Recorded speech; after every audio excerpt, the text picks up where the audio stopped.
Hello mga kasyembot, ayan nasa dagat tayo ngayon. Good afternoon. Magandang tanghali. Ay magandang hapon na pala, Ayun yung dagat. Ang ganda ng dagat ngayon. Napaka napakaliit, napakalantap. Ayan, may mga kubo na rin dito sa may harap ng dagat. Ando si Oliver.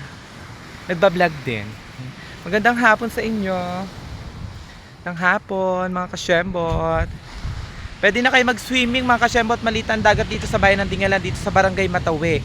Maganda ang panahon, mainit, maganda ang dagat, maliit. Kaya ngayon kayo maligo sa dagat, masarap mag-swimming. 'Di ba? Maliit ang dagat, maliit ang alon niya, lantap na lantap po. Kaya kung sino gustong maligo dito sa bayan ng Dingalan, dito sa Barangay Matawi po, maganda ang dagat ngayon. Ayan mga kasyembot, paki-share ang ating video. Paki-share at paki-like sa aking mga followers. Hi, ingat kayo. Bye!